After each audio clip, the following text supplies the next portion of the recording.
دوستان درود بر شما، سایتون سلامت. من ملیسا هستم، لندن زندگی میکنم.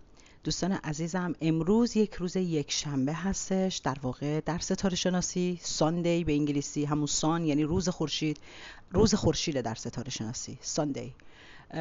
و این روزی هست که حالا در خورشید در یعنی روح شما، یعنی اون چیزی که در واقع روحیتون میخواد، یعنی زنده بودنتون، زندگیتون، شور و شوق زندگیتون، هیجانی که برای زندگی دارین، اون انرژی و گرمایی که برای زندگی دارین و روح شما دوستش داره، روحتون.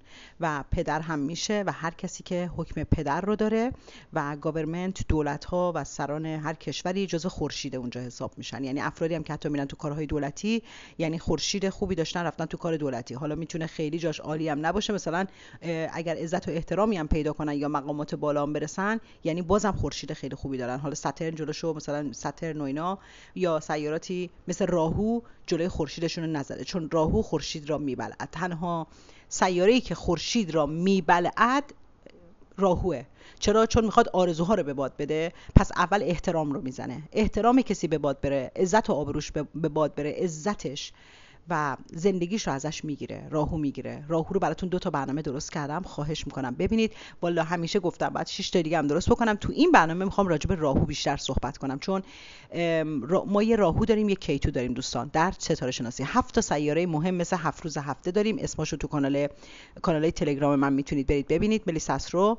و حدود الان این میشه 95مین برنامه که من به زبان خودمانی توضیح میدم. من مطمئن هستم، شک ندارم، اولین کسی در کل ایران و فارسی زبانان و حتی خارجی زبانان، شاید واقعا بهتون میگم اولین کس هستم، میتونم بگم به جرئت میتونم بگم تو دنیا، که تمام مطالب حرف زدنهای محاوره ایمون رو دارم براتون به طور کامل، طوری که یه نفر با شما حتی میشینه درد دل میکنه، احتیاج نداشته باشی چارت تولدش رو ببینی، از روی درد دل دیگران حرف زدن معمولیشون حتی شما بتونید ترجمه کنید که این داره از کدوم سیاره با شما صحبت میکنه. مثلا یکی داره میگه پول، براتون برنامه‌شو درست کردم 92، شما متوجه میشید داره راجع به ونوس حرف میزنه، کلمه پول مال ونوسه. کسی داره میگه مثلا فرض کنیم میگه اصطلاح، میگن برنامه دیروزی 94، یه نفر میگه چی جلوی قاضی یا ملق بازی، قاضی کیه، ملق بازی کجاست، اونو براتون درست توضیح دادم. یا تمام کلمه ها. مثلا امروز میگم بیشتر روی راهو فوکس دارم. یه آقایی الان برای من مسیج گذاشته بودن، گفتن که توی برنامه 94 حاشیه نرو، زودتر توضیح بده که این مهمترین کارماسوزی زحل در جهان چیه. خب کسی که حتی این جمله رو میگه حاشیه نرو، خودش کسیه که در حاشیه زندگی میکنه. واقعیت براش نوشتم شما در حاشیه زندگی میکنید، چون تمام اونها دونه دونه دونش نکته است تا میرسیم به اون جایی که بعد مثلا براتون از نصفه برنامه یه چیز دیگر رو توضیح میدم.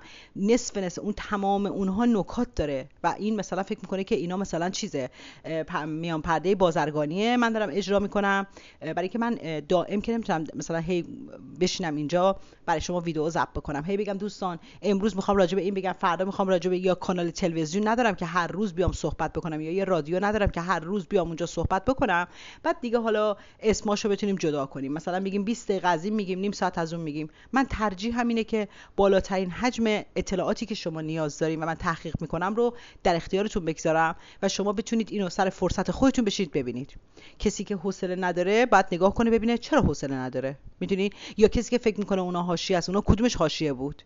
هیچ کدوم حاشیه نیست، تمامش مطالبه، تمامش نکته است. خب این از این داشته باشیم. یعنی کسانی که اعصاب ندارن، ما الان تو مرکوری برگشته هستیم. هر کسی که میبینه چیزی رو میبینه و شروع میکنه به فحاشی و فحش دادن، همون درجا متوجه بشه مشکل راهو رو قطعی و 100% داره، قطعی.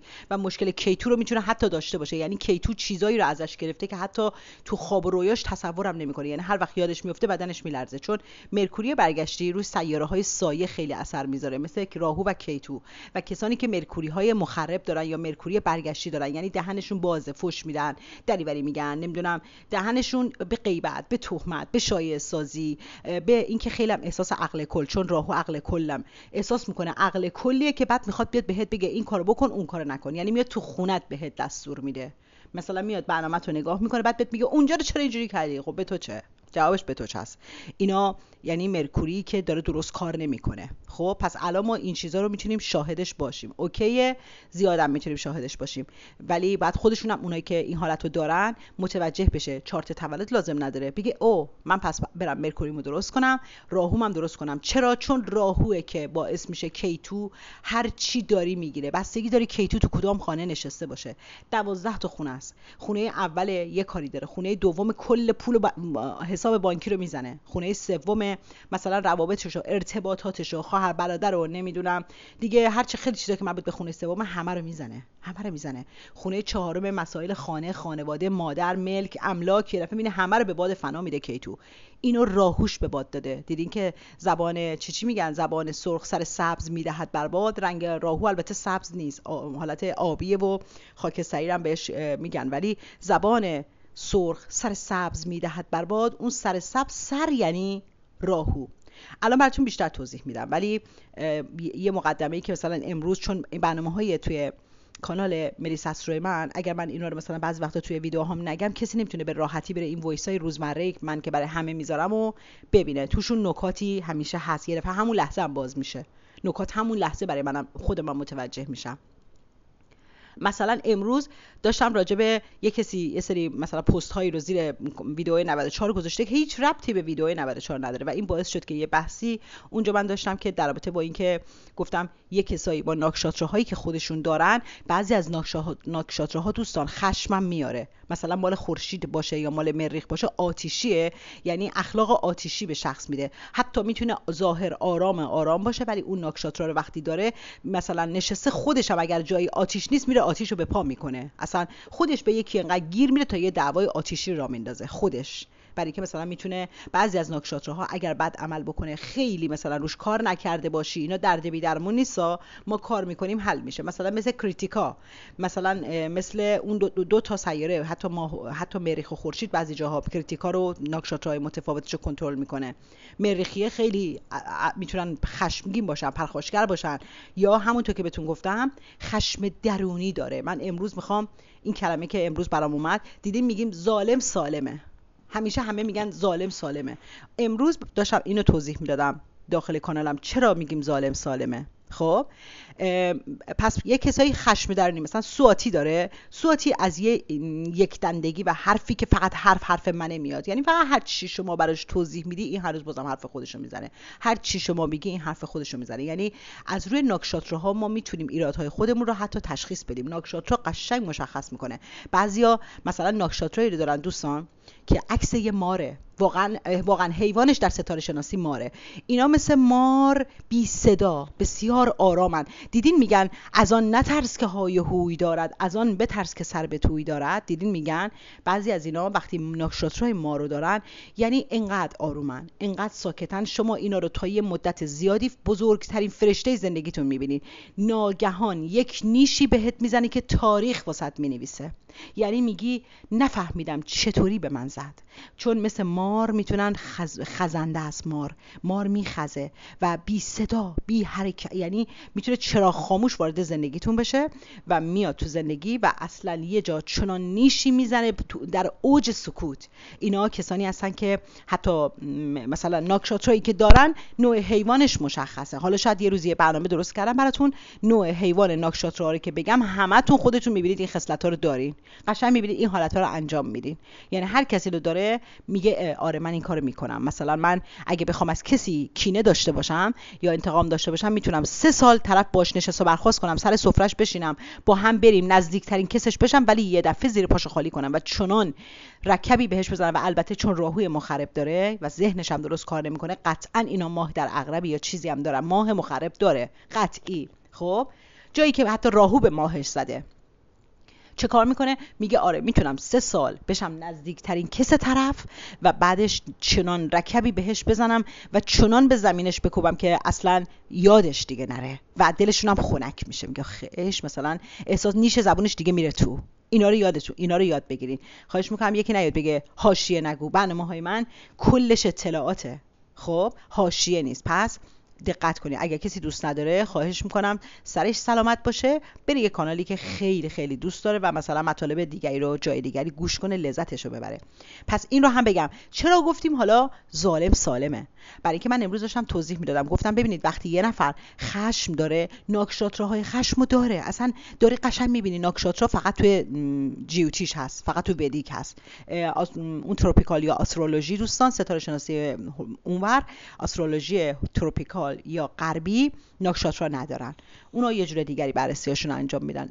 ناکشاترا که میگیم یعنی جیوتیش، یعنی باید برین مثلا از یه کانالی که من تو ایرانی ها همیشه میگم، یعنی من اصلا دوستان خانم مونا رو خدا شاهده نمیشناسم، چون من اصلا تو لندن زندگی میکنم، خب سرش سلامت باشه ایشالله، ولی دو سه تا برنامه‌هاشونو که گوش دادم دیدم ایشون یه خانمی هستن که بسیار بسیار جدی هستن و با نظم و انضباط دقیقاً کار میکنه. خب وقتی با نظم و انضباطه اکثرا پس اون سایت خودش رو میره آنلاین آپدیتش میکنه، چون اگه سایت آپدیت نباشه شما چارت تولدتو میتونی بری بگیری رایگان، بعد میبینی افتاد این طرف، افتاد یه طرف دیگه. اگر شما ها سایت دیگری رو هم بلدین مال جیوتیش میبینید که خیلی چارت تولد رایگان رو مثلا آپدیت کرده، برید این زیر خودتون کامنت کنید بقیه هم برام ببینن. واقعا میگم. اما مثلا من به هر کسی که حتی به کانال من میزنه میگم برید از چارت رایگان خانم تو کانال مناس رو به فارسی مناس رو چارت رایگان بنویسین، ایشون مثلا اکثرا آپدیت میکنه. تو خارجی هم اگر میخواین هر جای جهان بنویسین جیوتیش مثلا فری برد چارت، مثلا تو آسترولوژی به انگلیسی بنویسین همه جا براتون میارن، اما دو سه جا رو چک کنید و مطمئن بشین، یا حداقل یه بار با مناس رو چک کنید ببینید که آیا دقیقاً اینا همش دوتاشو یکی نشون میده، چون اگه درست نشون نده میبینید خونه ها رو مثلا دریوری میندازه توی، اصلا اون خونه ها رو اشتباه نشون میده بهتون، چون بعد اینا دائم آپدیت بشه. پس چارتاتون رو در بیارین. ناکشاترایی که اون زیر تو جدول پایین براتون مینویسه، مثلا سیاراتتون رو نوشته، بعد به شما یه ناکشاترایی رو میده. ناکشاتراها اسمش هست، مثلا اشوینی، ناکشاتراه سواتی، ناکشاتراه مثلا اوتراشادا، حالا پوشیا، هر چی که فکر کنید اینا همه اون روبرو هست. پس میخوام بهتون خشمو بگم.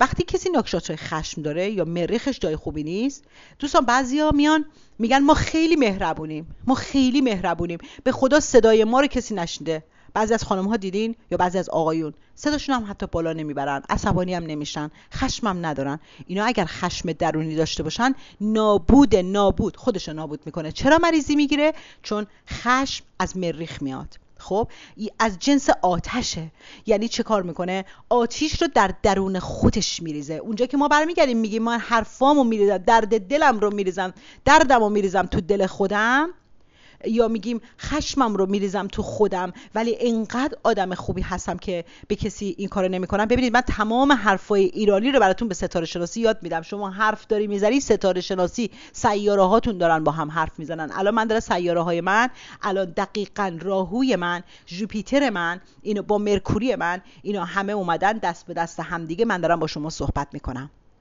ژوپیتر این روزا بالاست دیگه. من الان دارم از دانشم استفاده میکنم، از چیزی که یاد گرفتم. این یعنی من دارم الان حرف میزنم، هر کدومش داره از سیارات متفاوتی دارن همکاری میکنن که من بتونم برنامه‌ای رو برای شما ارائه کنم. اگر میخواستم گولتون فقط بزنم، داشتم گولتون میزدم، هیله‌گری میخواستم بکنم، راهوی من و ماه مخرب من داشت برای شما این کار رو انجام میداد.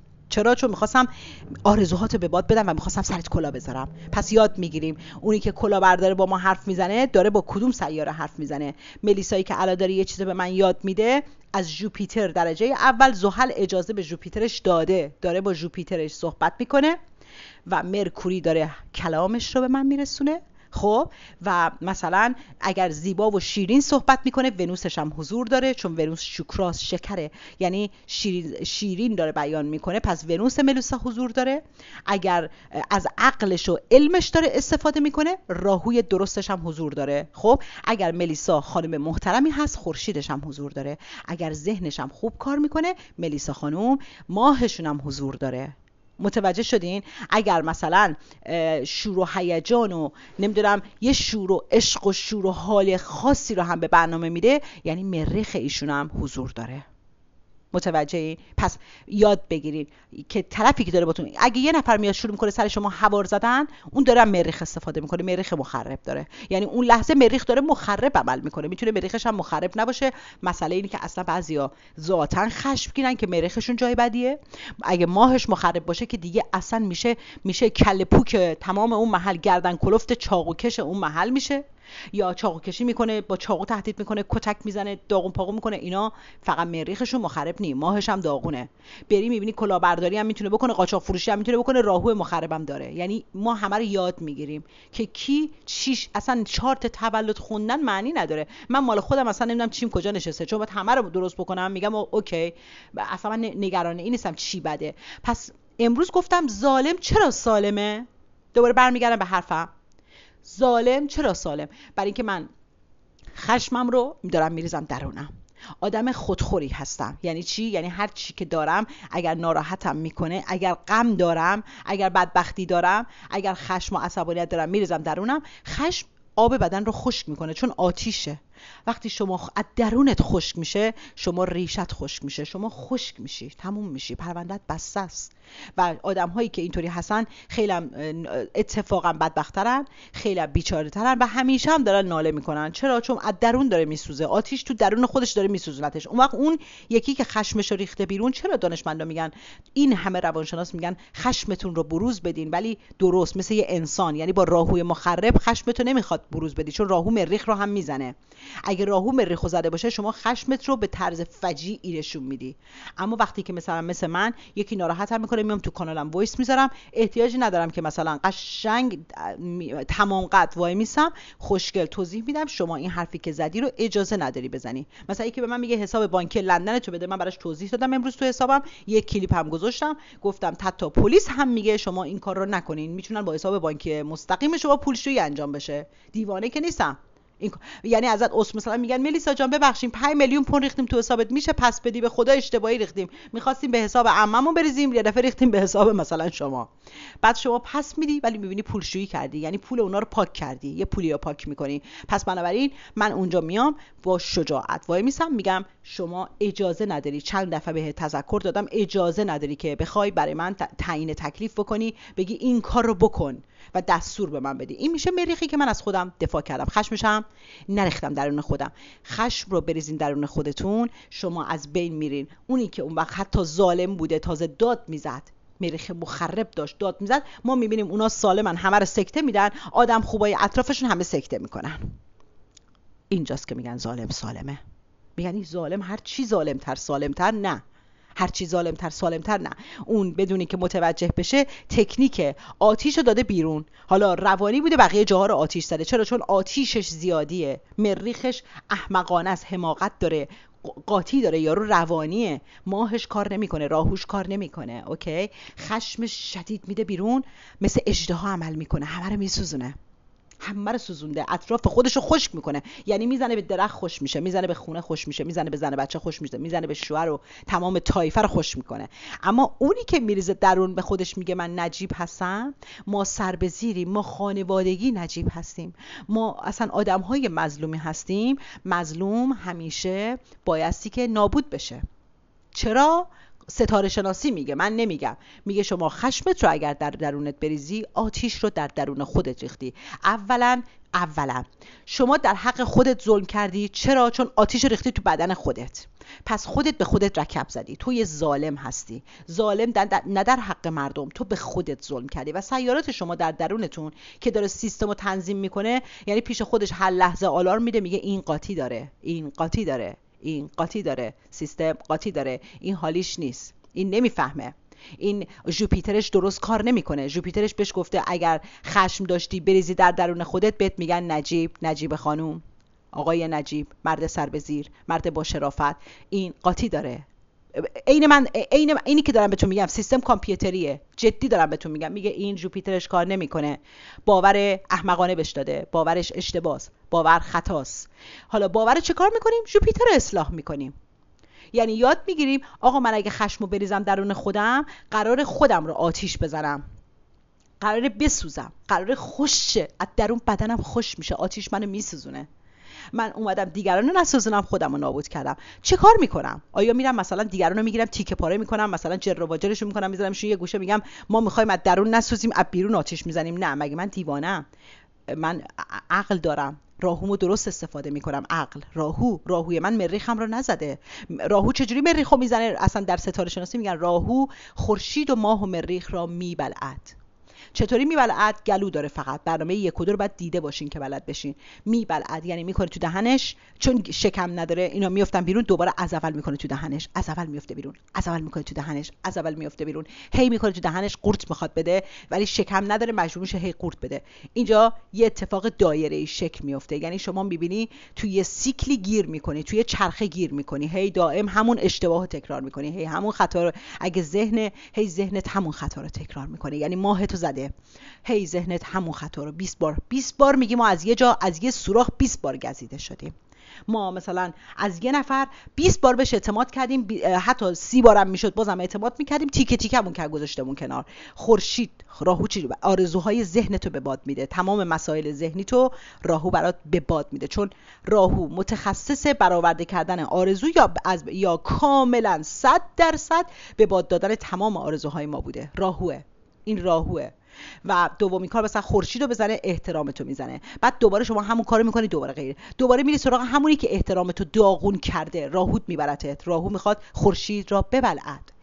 دایره افتادی تو دایره دیگه، یعنی میری مثلا بهت میگه ملیسا خانم خفه شو، بعد من میگم اوه این چقدر به من بی احترامی کرد، در حالی که حقم نبود. بعد میرم یه ما دیگه یادم میره، دوباره میام میگه ملیسا خانم زرزر نکن، بعد ملیسا خانم دوباره میگه ولش کن، عصبانی بود بنده خدا. خب دوباره میریم 3 هفته دیگه میام میگه برو گم شو آشغال.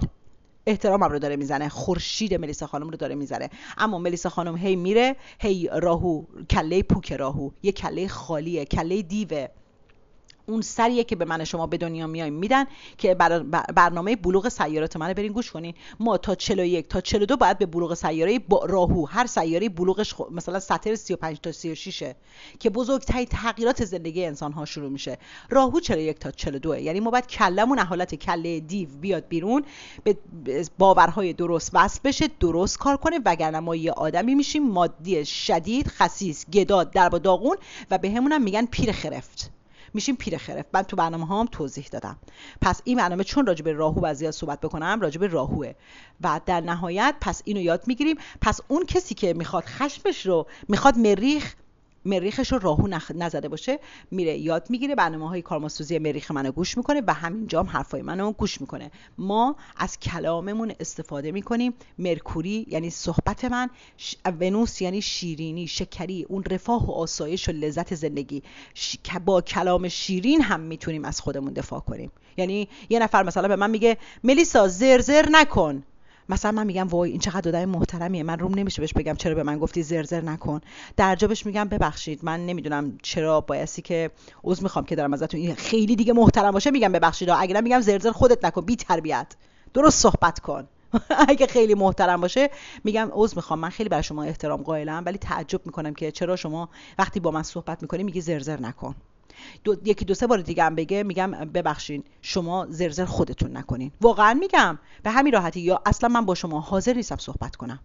اگر ناچارم باشم همونطور که به شما گفتم بهش میگم خواهش میکنم با من درست صحبت کنین. حتما تذکر میدم، نه اینکه بریزم در درون خودم بگم چرا به من گفت زرزر نکن، چرا به من اینجوری گفت، یا برم بهش بگم مثلا خفه شو، زر تو خودت زدی، شروع کنم یه دعوا را بندازم. نه، قشنگ بهش میگم اینی که شما گفتی اصلا اجازه نداشتی به من بگی، اجازه نداری بگی. جدی دارم میگم، به همین راحتی خشمتون رو نشون بدین. یا چرا مثلا من به تو عشق میدم تو داری به من بی احترامی میکنی، نشون دادن خشم دیگه. آقا من عاشق تو هم، من عاشقتم، دوستت دارم، همسرم، فرزندم، من خیلی دوستت دارم، چرا به من بی احترامی میکنی؟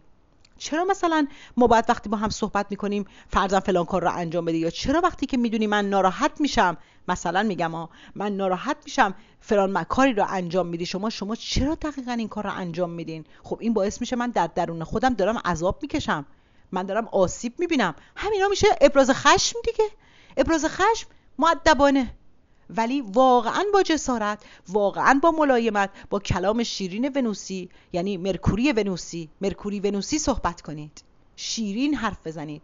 اگر طرف زبون نفهمه ما فوش هم بلدیم، حتی لازم بشه فوش هم میدیم. اگر جایی لازم باشه. اگر فحش بدونید سیستم تعادل تمام انسان ها رو به هم میزنه. فحش خیلی بده. اگر ولی واقعا یک کسی رو بعد اون مدلی ردش کنی بره راهوش مخربه، اصلا زبون نفهمه یارو، 50 بار براش توضیح داری نمیفهمه، آخر سرش میگه آی های های های های های. به همین راحتی. های خودتو جمع کن، خودتو جمع کن. آی چالی داد زد. چالی ببین، یعنی چالی هم صداش جانم، صدای چالی منم در اومد. دیدین؟ بفرما. جانم چی شده؟ نه من با کسی نیستم ماما، بشین. چالی اومده داره دست من لیست میزنه عزیزم. نه هیچ مشکلی نیست. نه دوستان من مجبور شدم برنامه رو قطع کنم چون چالی من بدجور اکسایتد شده بود، نمیدونم چه اتفاقی افتاده بود براش. یعنی من که یه لحظه برگشتم گفتم ساکت باش، این فکر کرد که مثلا من دارم لابد چیزی رو میگم، نمیدونم چی شد، چون رو دو تا پاشم وای میسه ایستاده بود رو دو تا پاش، بعد هی تون دست منو لیست میزد. اصلا یه جور خیلی عجیبی اصلا آخه.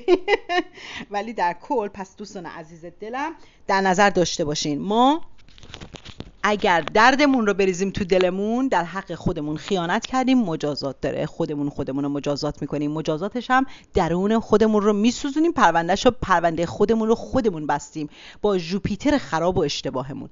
پس این بحثو میبندم، اینو امروز تو کانال داشتم، پس اینو تا اینجا داریم، درسته؟ چون میخوام راهوهای دیگرم بهتون بگم، انواع اقسام راهو رو میخوام امروز تو این برنامه براتون توضیح بدم، حتی راجع به خسیس و بر روابط آنلاین که اینا این روزها خیلی مده. اینا همه چیزایی که ما باید راهو رو بشناسیم بعد بریم تو این روابط، میدونین؟ چون روزمرهمون این شده دیگه، روزمره زندگیمون، حتی ساعتمون که مربوط به زحله رو دادن دستمون، ما رو موبایلا نگاه میکنیم که داریم رو راهو نگاه میکنیم، که من تو برنامه شماره 2 راهو براتون اونو قشنگ توضیح دادم. اوکی؟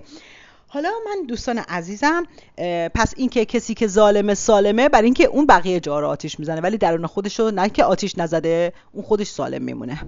اینو دیگه دوزاریمون افتاد. اوکی؟ دیگر موردی که هست دوستان عزیزم، یه کسایی راهو رو خیلی عالی از روز اول با یه راهوی قوی میان تو دنیا. اولین چیزی که تو این برنامه بهتون میگم، یادتون نره تا آخر برنامه وقتی اینو بلد باشین، از اول اینو بدونین که تا آخر دوستان راهو به کیتو وصله. خب اون چیزی که تمام عمرمون تو برنامه 1 رو برین گوش کنین، خیلی اون برنامه شدیداً با مثالهای مهمی داره. تنها چیزی که توی راهو اولا یه پیام داره که هر کسی که رفت اون زیر، مثلا دوستانی که برنامه رو با دقت گوش دادن، پیام اون زیر برای من قشنگ کامنت هم گذاشتن. چرا؟ چون با دقت گوش میکنن، راهوی خودشون درست کار میکنه. راهو برای من شما هم علم میاره، هم فریبکاری و حقه بازی و شالاتان بازی میاره، چون کله دیوه. راهو یک کله جدا شده است. چرا با ماه و خورشید بده؟ چرا راهو با ماه و خورشید و مریخ بده؟ برای اینکه در اساطیر و مثلا این چیزی که توضیح میدن، میگن این یک ماریه، یک دیو ماره راهو، و این راهو و کیتو یعنی یک بدن مار هستن، دیوه، و ویشنو، لرد ویشنو که مثلا میخواسته حالا کاری رو انجام بده، خورشید و ماه خبرکشی این رو در واقع برای ویشنو میکنن، که مثلا ویشنو میفهمه که اینا مثلا دارن کارهای خلاف انجام میدن و فریبکاری و از این حرفا، سرشو ویشنو میزنه. و وقتی که سرش رو ویشنو میزنه، سر جدا میشه کله خود من و شما که به دنیا میایم. اینا اصطلاحات ما، بعد اینا رو دوزاریمون بیفته. یعنی یک کله پر از باد خالی دیوه، و من و شما میتونیم واقعا مثل یک هیولا باشیم در درون خودمون، ولی نذاریم کسی بفهمه. اون میشه راهو. یعنی راهو علم، ساینس، کاملا با راهو ربط داره. دانشمندان بزرگ جهان، اونی که مثلا وقتی یه سری از ماهای تولد من بهتون تو برنامه 1 گفتم، اصلا نورمالی اینا تیزن، راهو دارن، راهوی قوی دارن. اگر راهوشون مخرب عمل کنه، خسیس ترین موجودات رو کره زمین میشن. ثروتمندان خسیس زیاد داریم که مثلا اینا رو ما تو علائم حتی دی ماه و ژانویه زیاد میبینیم توشون. ثروتمندان خیلی خسیس و گداترین ثروتمندان جهان و ثروتمندترین ثروتمندان جهان که معروف هم هستن، که گدا هم بودن، خسیس هم هستن. مثلا حتی مثلا فکر میکنم حتی اوناسیس هم شاید همون حوالی اونجاها باشه، حوالی مثلا آذر تا دی و بهمنه فکر میکنم. یه سریا هستن مثلا این راکیفلر اینا، فکر میکنم همه مال اون موقع باشن. ادیسون مثلا دانشمنده که توی آکواریوس، توی دقیقاً بهمن میتونه اینو داشته باشه. علائمی که هوا زیاد دارن، مخصوصا هوا، یعنی مثل اینایی که مثلا خرداد قوی دارن یا یه سری علائم هوا و زمین، دوستان هوا و زمین نرمالی همینجوری با راهوی خیلی قوی به دنیا میان. راهوی قوی یعنی یک کله قوی، اوکی، اما معنیش خوب نیست. راهوی قوی راهوی ضعیف ما نداریم. شما باید که این راهو به چیزی متصل بشه. کله دیویه که باید یه چیزایی توش صورت بگیره، جوپیتر و نم چی متصل بشه. ببینین این مدلی شما راهو رو در نظر بگیرید. وقتی کله ما رو میزنه، راهو یه سر خالیه، بدن نداره. کیتو چیه که اون پایین مونده؟ کیتو که اون پایین مونده یه تنه است که سر نداره. چرا کیتو زندگیمونو اینقدر خشمگینه و ضربات ناگهانی و مرگ و اینجور چیزا، مرگ پول، مرگای ناگهانی، ضربات شدید ناگهانی تو زندگی، چیزی که اصلا طرف نتونه، اکثرا زنده نتونن از زیرش بیان بیرون، اکثرا کیتو میزنه. کیتو خیلی وحشتناکه. چرا این کارو میکنه؟ چون سر نداره. کیتو سر نداره. کیتو تو روابطی هم که میشینه، اگه تو خونه 7 داره بشینه، شما میتونی مردهایی رو انتخاب بکنی که تمام دنیا به شما احترام بذارن جز همون یه دونه مردی که انتخاب کردی یا همون یه دونه زنی که انتخاب کردی. میری بیرون از خونه، مردم شما رو میپرستن، وقتی برمیگردی خونه اون زن یا اون آقا شما رو آدم حساب نمیکنه، اصلا نمیبینته. چرا؟ چون کیتو تو خونه 7 نشسته، تو خونه ازدواجه. یعنی چی؟ یعنی اون شخص شما رو اصلا سر نداره که ببینه. کیتو سر پارتنر شما رو میزنه. وقتی کیتو سر پارتنر رو میزنه یعنی که سر دیگه نداره، چش نه میشنوه، هر چی باش حرف میزنی نمیفهمه، هر چی تلاش میکنی، چون راهوت تو خونه یکته، خیلی حالیته، خیلی میفهمی هر چی، ولی با اون شخص حرف میزنی عمدنم اصلا دنیا نفهمترین آدم ها رو هم میاره به شما میده.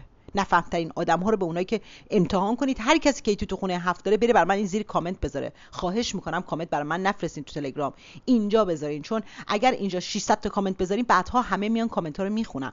مثلا تجربه کیتو تو خونه 7 رو برای من بنویسین هر کی داره. شما کسی رو انتخاب میکنی که همون کسی که دقیقاً شما رو نمیخواد یا حسابت نمیکنه یا نمیبینتت، بعد حتی میتونه سطح اجتماعی شما پسر شاهزاده یا دختر شاهزاده باشی، اون مثلا بچه مثلا فرض کنیم همینجوری مثلا کنار خیابون یه نفر نشسته بوده، اتو جوب رفتی آوردیش اصلا. اینطوری بهتون بگم. اما شما اونو میپرستی، شما میگی من اینو میپرستم، اشکال نداره که تو جوب نشسته بود، من میخوام اصلا با این زندگی کنم کشته مرده‌شم، اون شما رو نمیپسنده. تمام دنیا رو بعد میاره رو دست شما. اصلا تعجب زده خواهید شد چرا این کارو میکنین. کیتو باعث میشه شما توی ازدواج و تو شراکت، خونه شراکت هم هست، تو ازدواج و شراکت اشتباه انتخاب میکنی. کیتو سر اون طرف رو هم میزنه، اون طرف نه شما رو میبینه، نه شما رو درک میکنه، نه شما رو میفهمه.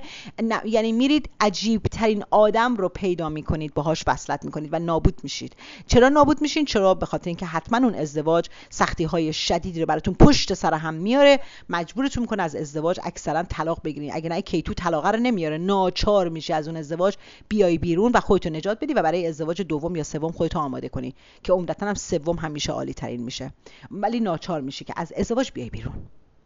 اینو پس بدین. حالا راهو و کیتو با هم چطوری عمل میکنن؟ راهو اگه خونه یکه، کیتو خونه 7. تو چارت تولد 12 تا خونه داره دیگه، برید برنامه خونه‌های منو ببینید. راهو میره تو خونه 2، کیتو میره تو خونه 8. راهو تو خونه 3 بشینه، کیتو تو خونه 9. یعنی یه فاصله بین این دو تا 180 درجه، یه فاصله اصلا وجود داره کامل. قشنگ یه خطه، یه فاصله است. یعنی اگر شما تروپیکال رو هم برید حتی نگاه بکنید، اون نود شمالی نود جنوبیه، یعنی یکیش تو شماله یکیش تو جنوبه. شمال که میشه سرمون، جنوب هم میشه تهمون، درسته؟ ما سر تهمون با چی به هم وصله دوستان؟ با ستون فقراتمون که یه عالمه سیستم اعصاب داخلش میاد، درسته؟ یعنی ته بدن ما با سر ما که میشه راهو، با کیتو که اون ته ماست که دقیقاً ته بدنمونه واقعا، که گذشتمونو میاره و یه کارمایی رو که ما داشتیم با خونمون اومده اونو میخواد برامون پاک بکنه. اینا همه با هم دیگه میان. هر کاری که راهو یعنی کله من انجام میده، بعدن کیتو میاد. اگر قرار باشه برنامه یکو بعد دیده باشی که چه موقع کیتو میاد به راهو چک میزنه. به اون شخص من براتون مثال زدم، گفتم یه نفر میخواد یه قایقی رو ببره، چه موقع کیتو فعال میشه؟ یکی این که علائم اون خونه، مثلا مال یه نفر تو خونه 5 نشسته کیتو، مثلا میتونه دقیقاً موقعی که بچه دار میشه فعال بشه. مثلا یکی یا خلاقیتی میخواد به کار بده فعال میشه. مال یکی تو ازدواجشه، بعد از ازدواج درجا کیتو فعاله، درجا فعاله. اما با راهو میتونیم حتی کیتو رو هم درست کنیم. ما میتونیم، درسته که سرنوشت سختیاشو نشونمون میده، اما میتونیم از زیرش در بیایم و زندگی کنیم و زنده بمونیم و ادامه بدیم. راهو و کیتو به هم متصلن، مانند مثال دیگر، مانند سر ته یک، مثل ترازو، دو کفه ترازو هن. راهو و کیتو به هم متصلن، مانند اله کلنگ میمونه. یعنی هیچ انسانی وجود نداره در روی کره زمین که با راهوی خودش کارهایی رو انجام بده و آسیبی به دیگران بزنه. و جوپیتر خودش، باید برنامه 1 رو دیده باشی تا معنی حرفامو بدونی، و جوپیتر خودش اولین سیلی رو بهش میزنه، ما بهش میگیم وجدان، و اون رو در نظر نمیگیره، باورها رو نمیفهمه. دومین سیلی رو کیتو بهش میزنه. کیتو نگاه میکنه ببینید چه اتفاقی میفته. کیتو تو خونه اونایی که چارت تولد دارن، اونایی که ندارن که اصلا خودشون همینطوری تجربی الان میفهمن دارم چی میگم. کیتو میاد چه کار میکنه؟ میگه که اوکی، تو کلاهبرداری کردی، این کار کردی، این کار کردی، این کار کردی، درست زندگی نمیکنی دیگه. کیتو تنها کاری که میاد انجام میده، اول میره تمام اونایی که راهو مثلا تو خونه 5 نشسته، راهو تو خونه 1 نشسته، راهو تو خونه 3 نشسته، راهو که خودش میخواد آرزوهایی که تو اون خونه هست و میخواد به باد فنا بده. راهو بدجنسه. واقعیت ما با کله بدجنس به دنیا میایم. شما بچه کوچولا رو ببینین، بعضیشون شما نگاه میکنین 3-4 سال 5 ساله، یعنی یه کارایی میکنن واقعا یه شارلاتان واقعی ان. واقعا بهتون میگم اما یواش یواش عقل میاد تو سرشون، هی شروع میکنه راهو تقویت شدن. بستگی داره چه مادری بزرگش میکنه، چه ماهی داره، بستگی داره چه پدری، چه خورشیدی داره چی آموزش میبینه، چه جوپیتری میاد رو مخش میشینه، یواش یواش تغییر میکنه. اما راهو مثلا اگه تو خونه 5 کسی نشسته باشه، هر چی تو خونه 5 داره رو میکنه آرزویی که قراره با همون به بادش بده. مثلا اگه بچه هست، با بچه هاش آرزو به دلش میکنه.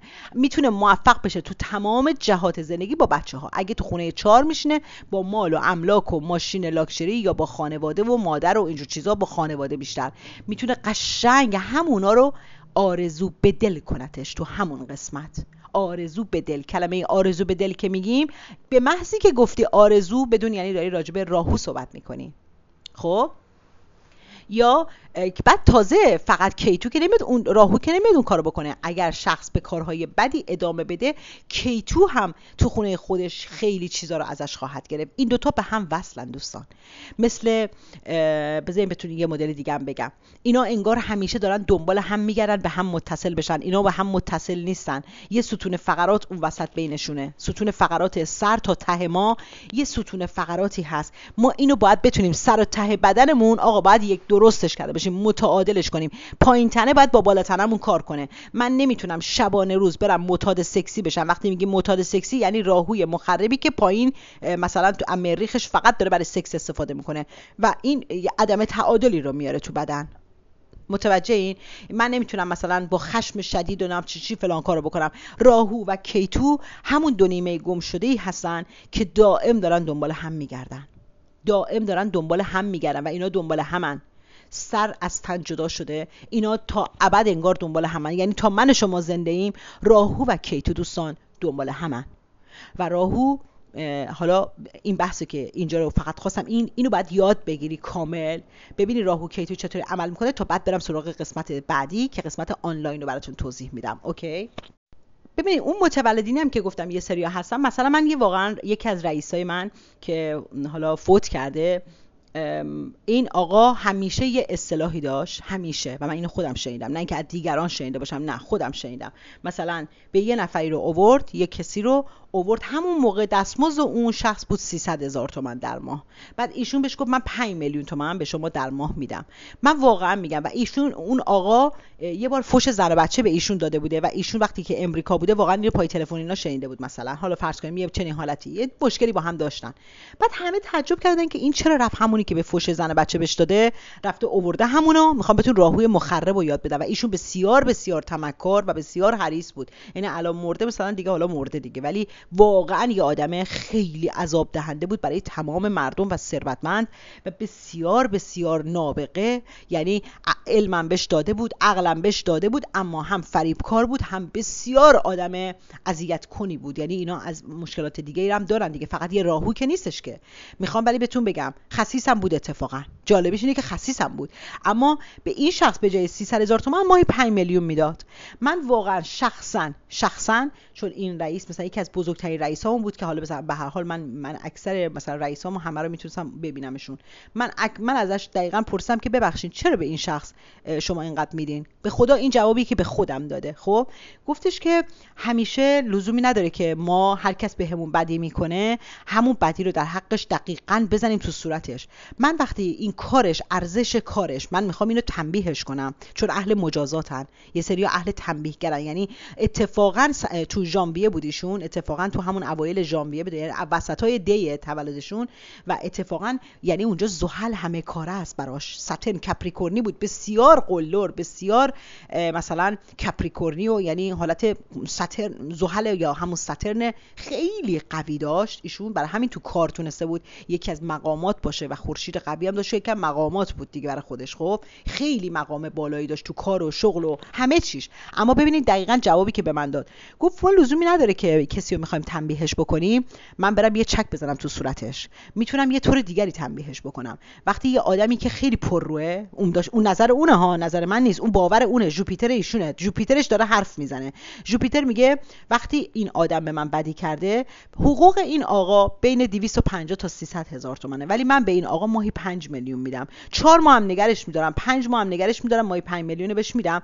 وقتی من اینو رهاش میکنم این تا آخر عمرش دیگه گرسنگی خواهد مرد. چرا؟ چون ارزش خودش رو 5-6 میلیون دید، در حالی که ارزش 200,000 تومان هم نداشت. ولی چون من یه ارزش الکی بهش میدم، این میره بعد از 5-6 ماه دیگه هرگز تا ابد نمیتونه کار کنه. چرا؟ چون این 200,000 تومانیه، همه 200,000 تومانی میخوانش، اما این ادعای 5-6 میلیونی داره، پس این بیکار میمونه. یعنی در واقع فکرشو بکنین، شما تا تاشو بخونین، من دارم از چه راهویی صحبت میکنم با شما. این راهوه، یعنی راهویی که به صورت مخرب و فریبکارانه داره آرزوهای یه آدم رو به طور 100% میده و ریشش رو هم میزنه، یعنی خورشیدش رو هم داره میزنه. یعنی بهش یه خورشید تقلبی داره نشون میده ببرش بالا که بعد بتونه چنان اون خودش با سر بخوره زمین که نابود بشه.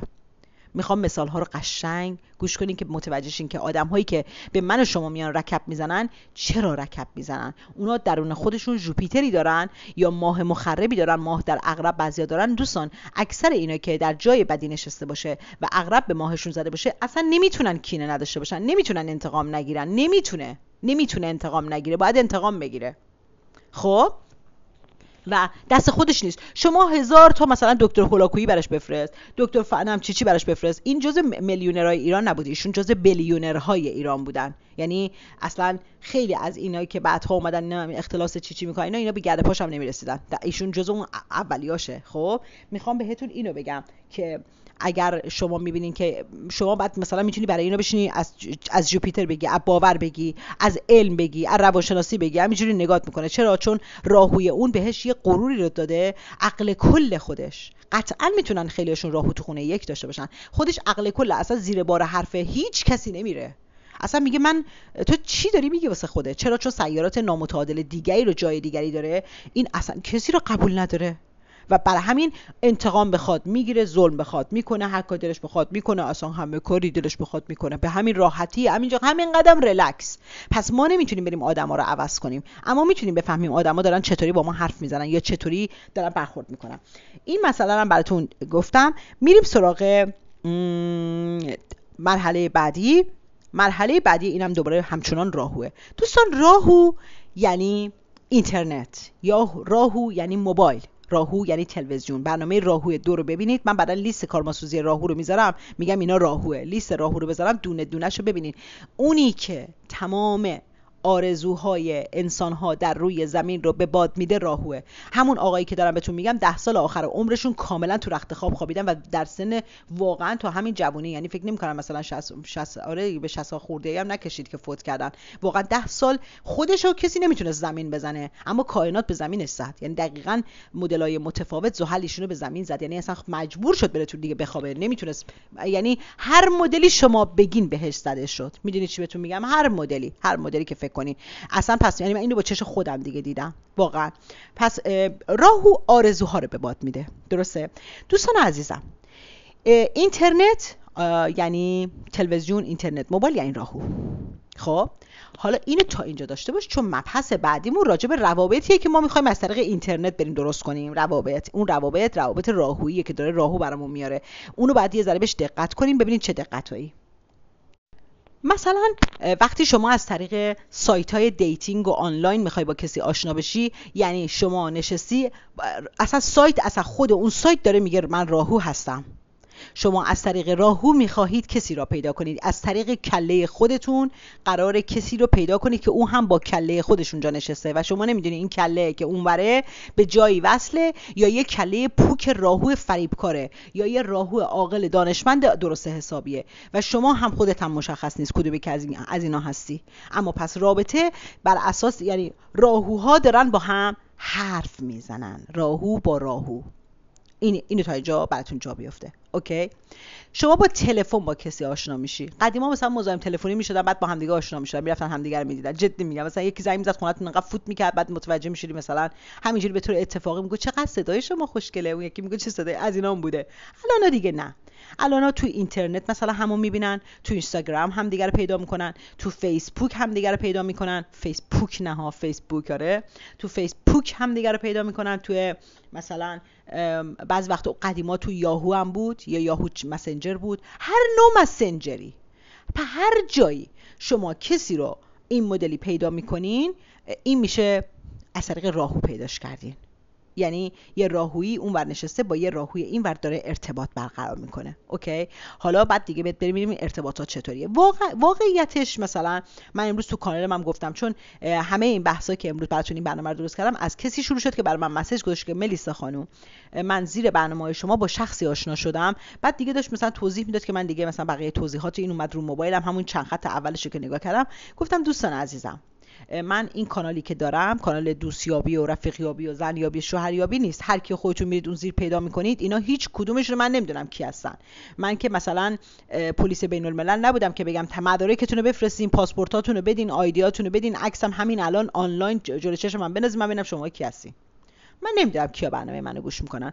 پس شما از عقل خودتون و از راهوتون با تمام سیستم 7 ستاره و راهو کیتوتون استفاده کنین، تشخیص بدین، خودتون تشخیص بدین، یعنی ببینین که با کی آشنا میشین. ولی من میتونم مثلا یه سری از مسائلی که تو این دنیای راهویی داره توی آنلاین هاست مثلا میشه رو براتون توضیح بدم که یه سری وایس گذاشتم داخل کانالم. مثلا گفتم شما وقتی که تو سایت های دیتینگ میری، شما باید دقت بکنین اونی که داره با راهو اونجا نشسته، با راهو میتونه یه کله پوک باشه، میتونه یه میلیاردری باشه که کله پوک داره، میتونه یه ثروتمندی باشه که کله پوک داره، میتونه یه آدم شغلدار حسابی باشه که کله پوک داره، چه زن چه مرد. کله پوک معنیش این نیستش که عقل نداره، فقط اتفاقا هر باش حرف میزنی میگه من فقط منطق و عقل حالیمه. اتفاقا این جمله کسانیه که مال راهوان. باید برنامه 1 و 2 رو دیده باشین تا متوجه شین حرفا از دهن آدمو در میاد داره چی میگه.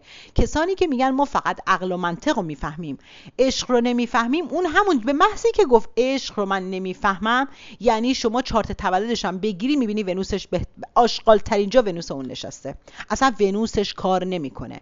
و شما اصلا اگر من و شما میخواستیم فقط بر اساس حرف آدم ها متوجه بشیم کی به دردمون میخوره کی به دردمون نمیخوره، عقلمون درست بهمون اصلا ستاره شناسی رو بلد بودیم، یکی میشینیم بهش میگه آقا مثلا برای من عشق عاشقی معنی داره، میگه نه اینا دریوریه. به محضی که گفت دریوریه یا به محضی که گفت عشق اصلا چرت و پرته، عشق اصلا معنی نداره، اصلا معنی خاصی نداره، یا من بایستی که راجع به عشق فکر کنم، خیلی فکر کنم. ببینید ما عاشق شدن همون لحظه رو نمیگیم مثل عقب افتاده بعد یه دفعه بپری عاشق بشی، اون عشق نیست، اون حماقت ماه مخربه. ما از عشق داریم حرف میزنیم. بعضیا اصلا عشق و عاشقی تو دلشون نیست، این راهوه، فقط یک کله است و از منطق برات حرف میزنه. و خیلی از علائم مثلا حتی باید نگاه بکنیم، ما یه سری از علائم رو داریم که راهوشون در واقع مثلا ماهشون رو خورده، بعضی اصلا شدیداً الکی ابراز عشق میکنن، یعنی به چغندرم ابراز عشق میکنن، بعضیام اصلا معنی عشق عاشقی حالیشون نیست. وقتی میگه عشق نمیفهمم یعنی میگه من ونوس ندارم. من ترجمه برات دارم میکنم. من ونوس ندارم یعنی چی؟ یعنی شما با من رفاه نداری، آسایش نداری، من میتونم روزگارتو سیاه کنم، من لاکچری رو ازت میگیرم، من بهت هیچی نمیدم، من میتونم حتی پول جیبتو بزنم، من میتونم مرد باشم ولی میام با تو آشنا میشم میخوام جیبتو بزنم چون من ونوس ندارم، پول میخوام دنبال پولاتم.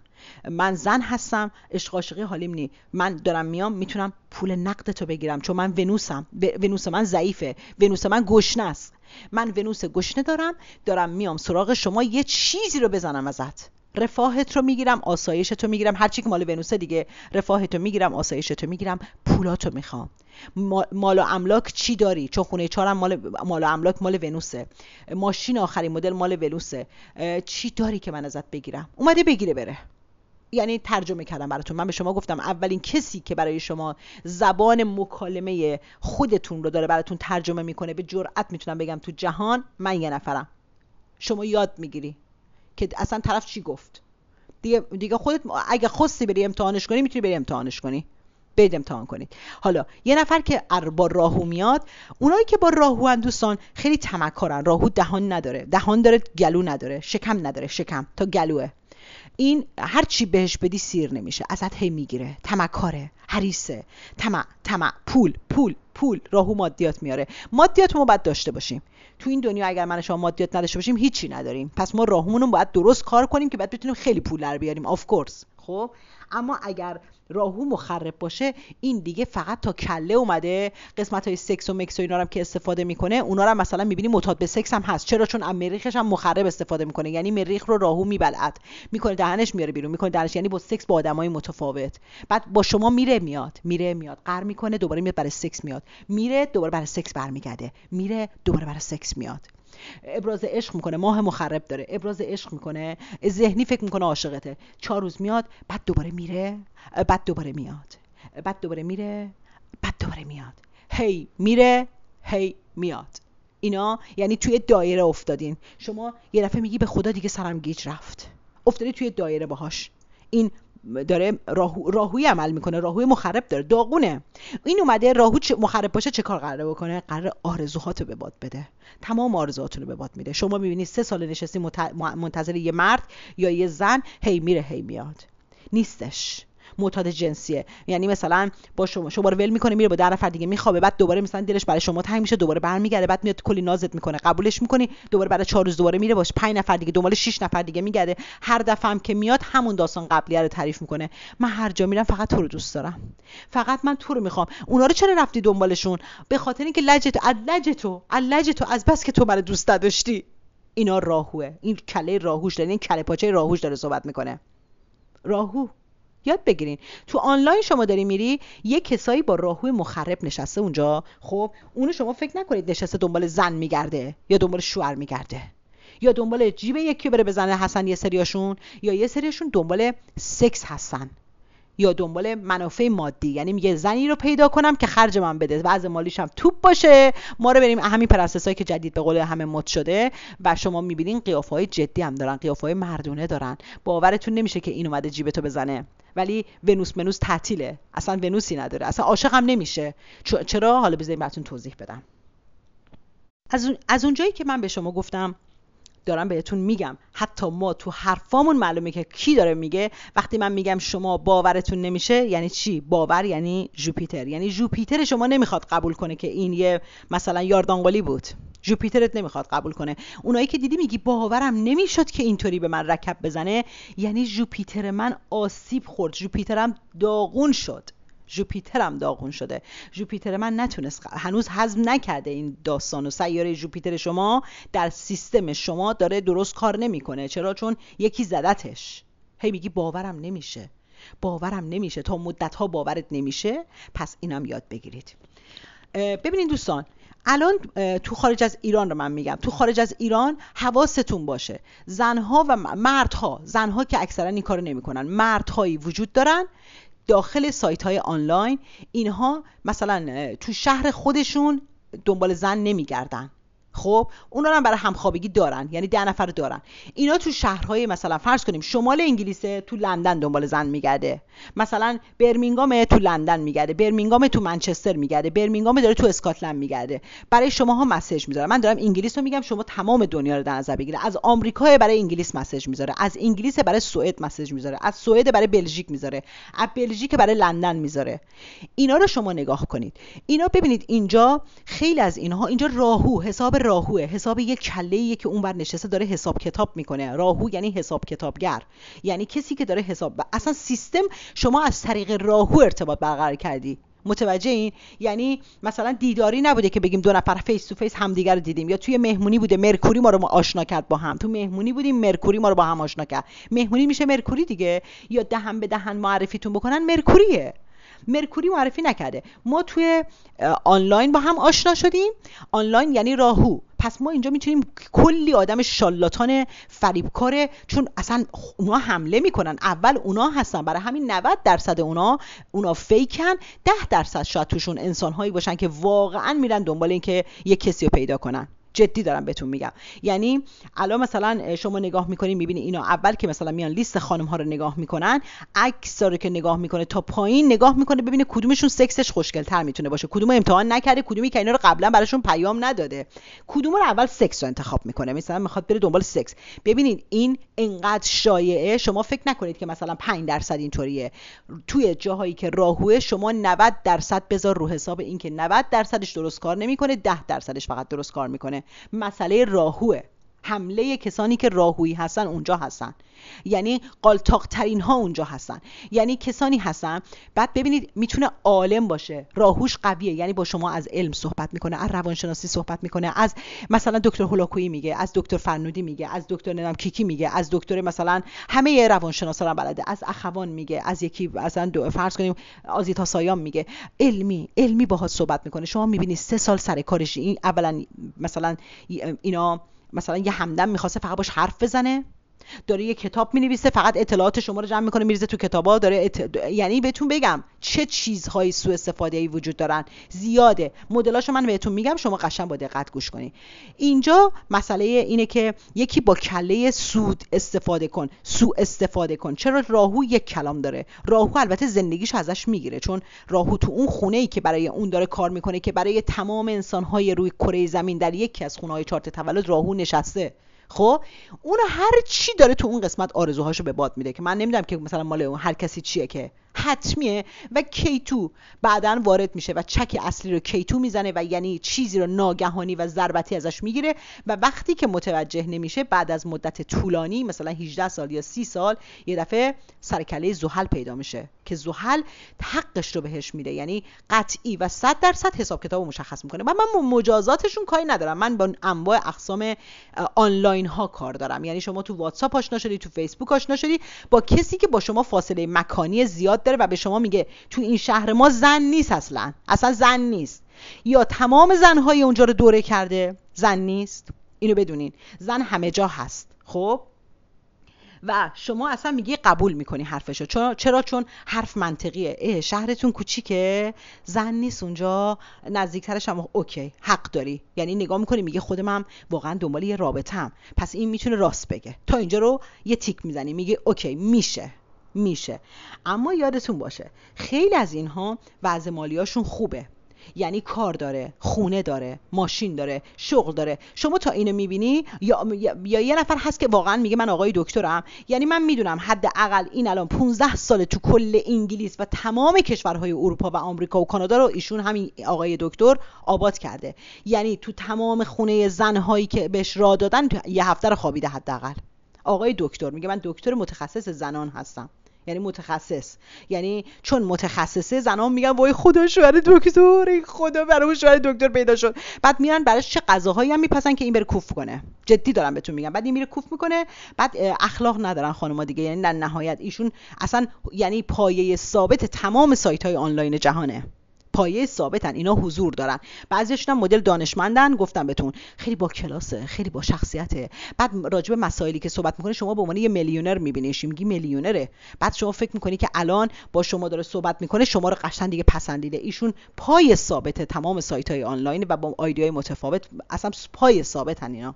بعد میگن زن باید تحصیلات هم داشته باشه، خیلی برامون مهمه، شغل خوبم داشته باشه. بعد مثلا میبینی خودش بالای مثلا 70 سالشه، بعد ولی شغل زنه براش مهمه. تو باید یه نفر بگیری که اتفاقا خرجشو بدی، وضع مالیت هم که خوبه، یکی بیاد بغل دستت با هم حال کنین، تازه بره سر کار. پس تو داری تو خونه چیکار می‌کنی؟ هم بشین تو سایت آنلاین نفر بعدی باش چت کنی. عادت به چت دارن، عادت کردن، راهوشون مخربه، اعتیاد سکسی دارن، اعتیاد چت کردن دارن، اعتیاد آنلاین بودن دارن، اعتیاد دارن. این اعتیاد رو راهو میاره. مدلای اینطوری هم هست. مدلای دیگر، مرد پولداره، کار داره، اینا زن نمیخوان. شما نگاه میکنی میگه که مثلا 50 سالمه، 60 سالمه، مجرد زده سینگل، میگه من سینگلم، تا حالا ازدواج نکردم، نات مرید. بعد شما پیش خودت میگی وای این تا 60 سالگی مجرده، تا 50 سالگی مجرده. اولا که میری میبینی 10 تا بچه یکی درست کردن دارن. زن نگرفته. چرا نگرفته؟ برای که پولاشو میبره قایم میکنه، برای که نمیخواد با زن صادق باشه، برای که راهوی مخرب داره، خسیسه، بسیار مادیه، حریصه، تمکاره. این زن نمیخواد. خب وقتی زن نمیخواد، شما چرا بستی که مثلا پیش خودت بگی ها الان با هم ازدواج میکنیم، این الان عاشق من میشه؟ عزیزم راهو ماه را میبلعد. یعنی شما راهوی خودت ماه تو خورده، ذهنت درست کار نمیکنه. وقتی ذهنت درست کار نکنه، میری همین انتخابش میکنی. طرف زده نات مرید یا ازدواج نکردم، یا دیگه حالا بعضیشون هم که دیگه یاد گرفتن مثلا میزنن حتی بیوه هم هستن، یعنی همه مدلی بلدن. راهو سیستم با راهو کار میکنه، آنلاین با راهو کار میکنه. با راهو، وقتی با راهو داره کار میکنه یعنی هر نوع فریبی توش هست و اینا اسکیلدن، مهارت دارن. مثلا از شهری بهش اکثرا شهرهای دیگر رو انتخاب میکنن. چرا؟ چون پول داره. این نمیخواد زنی بیاد تو زندگیش، زن نمیخواد. این میخواد بره سکس مجانی کنه برگرده. زن نمیخواد.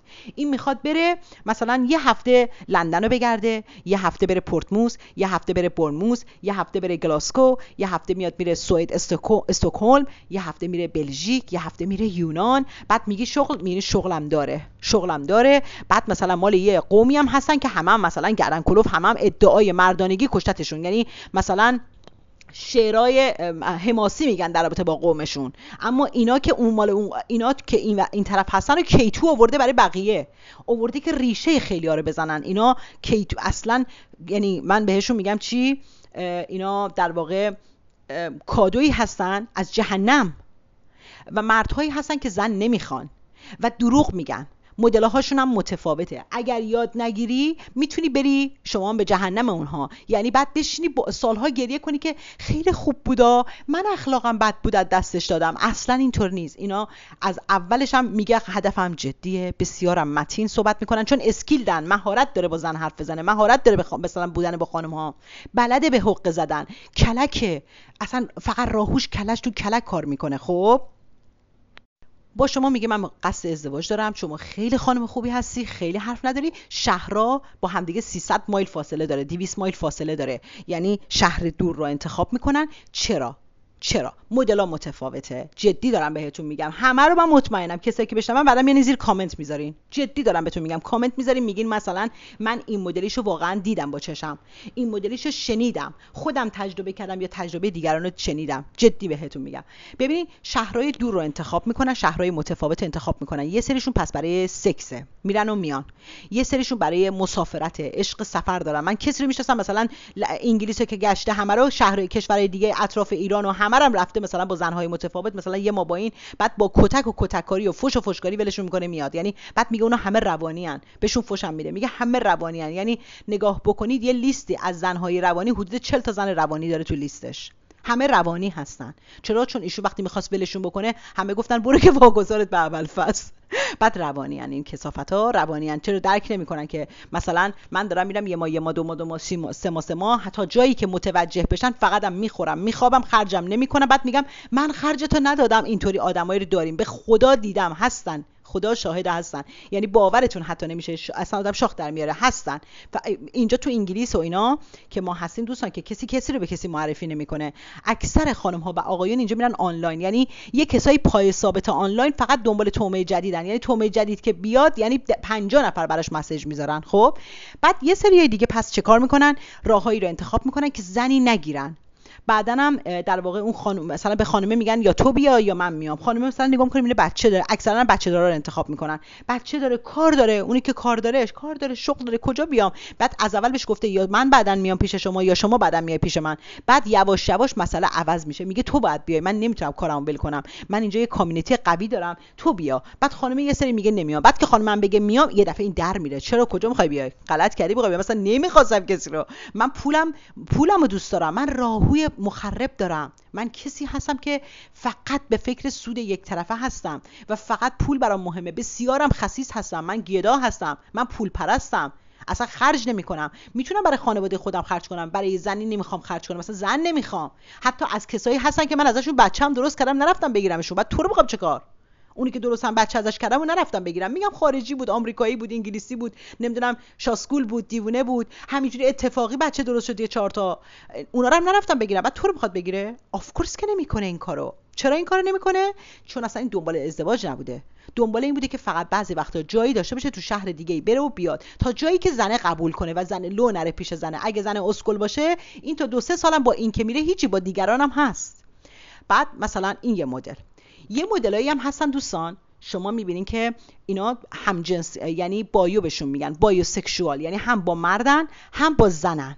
و اینجا زیاده، تو همین ایرانیای خودمون اینجا پره، عادیه برای خیلیا. اینقدر فیلم های عجیب و غریب دیدن دیگه، عادیه واسهشون، یعنی عادیه. اینا تو ایران هم بودن مثلا شاید اصلا بازم همین کارا رو انجام میتونستن بدن، نه اینکه بد باشه، ولی اعلام نکنی بده. شما میتونی بایو باشی ولی اعلام میکنی آقا من اینجوریم، یعنی خارجی‌ها که حداقل اینطوریان، یعنی می‌نویسه من بایو هستم، یعنی بایو سکشوالم، هم با زن سکس میکنم هم با مرد.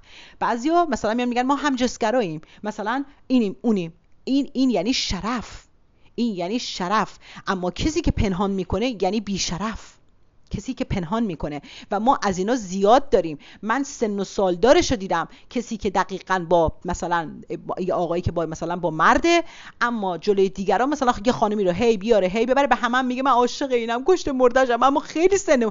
بعد اینا میگردن کسی رو انتخاب میکنن که بتونن یه اکسکیوز، یعنی یه اکسکیوز بی‌نظیر داشته باشن که دیگران باور کنن. مثلا میگه این خانم مثلا من 40 سال کوچیک‌تره، جای بچمه، اما کشته مرده این شدم فقط تو زندگیم. حالا اصلا از جای دیگری داره با مرده، اصلا این آقا شخص رسما گیه، اصلا زن دوست نداره، اما برای که کسی متوجه نشه مثلا یکی رو علم میکنه، میگه من اینو دوست دارم و علمش میکنه، حتی حاضر اگر لازم بشه بده خرجش هم بکنن. میدونین این مدل اینقدر زیاده که حتی اصلا شما تصورش نمی‌کنی. مدل دیگری که وجود داره، آقایونی که از شهرهای دور میان زن انتخاب میکنن، یه سریاشون اینا با هم بایوان، یعنی میبینی با دوست خودش هم جفتشون هم کار دارن، شغل دارن، حرف نداره، این بچه داشته اون بچه داره، زندگی دارن، همه چی هم دارن، همه چی، ولی اینا یه رابطه صمیمی عجیب و غریب با هم دارن. و اینقدر این رابطه صمیمیه و اینقدر عجیب و غریبه، یعنی اصلا اینا حتی بغل هم نخوابن، انگار بغل هم میخوابن، فرقی نمیکنه. یعنی حتما لازم نیست یکی بره بغل یکی بخوابه. رابطه اینقدر صمیمیه و این برای اون زن پیدا میکنه، اون برای این خانم پیدا میکنه به قول خودشون. بعد اینا دائم با زنها میرن و میان، ولی شهر دور رو انتخاب میکنن. چرا؟ چون این دوتا با همن، اصلا زن نمیخوان، اینا زنها رو سر کار میذارن، با همن، حتی بغل هم نخوابن با همن، اصلا این دوتا روحشون مال همه. این مسئله مهمه. خب اینا زنهای راه دوری که انتخاب میکنن، شما میبینی مثلا 20 روز 25 روز اونا با همن، 3-4 روز هم فقط مثلا میگه من باید برم و بیام. اینا دائم برای سکس میرن و میان، فقط برای سکس، برای کار دیگه هم نیست. نه خرجتون میدن، نه نونتون میدن، نه آبتون میدن. 2 سال 3 سال 5 سال میتونی علافش بشی، راهوی خود شماش زندگی تو به باد میده. چرا؟ چون اون از راهوش داره استفاده میکنه، از شما سوء استفاده میکنه و شما رو سر کار گذاشته. میگه من شغلم دارم، کارم دارم، شما میگه عجب آدم خوبیه. و اینها هم اگر هم همجنسگرا هم باشن، یعنی بایو باشن که هم با زن میخوابن هم با مرد، اینا یکی از کارهایی که راه دور رو انتخاب میکنن، عالی ترین اکسکیوزی که برای دوستان خودشون دارن اینه که من فلانیو خیلی دوست دارم، مثلا من پریو میخوام، من زریو میخوام، من خیلی ملیسا رو میخوام، خیلی خیلی خیلی عاشقشم، خیلی دوستش دارم، اما مسئله اینه که اون نمیاد با من زندگی کنه، راهمون دوره، راهم از تو دوره دوره، دل من مگه سنگ صبوره. الان اینا میاد ترانه براتون بخونم خیلی مسئله جدی نشه راهواتون داغ کنه. راهم از تو دوره دوره، دل من مگه سنگ صبوره، تو بگو چه کنم. آره یعنی نمیخوان لو برن، یعنی کسی نفهمه، به دیگران میگن من عاشقشم، خیلی دوستش دارم، با هم نمیسازیم، این با من کنار نمیاد. نمیگه که من دقیقاً مثلا آیتم هایی رو به این میدم که کنار نمیاد و من اسکیلدم تو این کار و من تو این کار مهارت دارم، نه با این با 10 نفر دیگرم بدن همین لیست رو بهشون میدم، دوستم هم همین لیست رو به زنهای دیگه میده، ما میریم تو شهر دیگه بعد میگیم شهرتون شلوغه، واقعا فلان فلان شهرتون این شهر بود. یعنی بهانه های اینطوری شما اینو از خیلی ها میتونید شنیده باشین، چه شهر شلوغی، بیاین شهر ما رو ببینین. بعد اصلا خودشونم بهشون بگیم من میخوام بیام شهر شما، میگه نه اینجا اصلا برای تو خوب نیست، اینجا شهر به این کوچیکی به این آشغالی، شهر خودتو ببین. اینا اسکیلدن، لیست دارن، یعنی لیستی که تیک میزنن و خیلی هم پشت سر میخندن، یعنی با دوستانشون کارشون اینه و بعضیشون هم گفتم بهتون بایو هستن، میخوان لو نرن، مجبورن زنهای راه دوری رو انتخاب بکنن که به دیگران بگن ما دوست دختر داریم و اگر لازم بشه جلوی اونا زنگ میزنن بهشون ما دوست دختر داریم، راهمون دوره.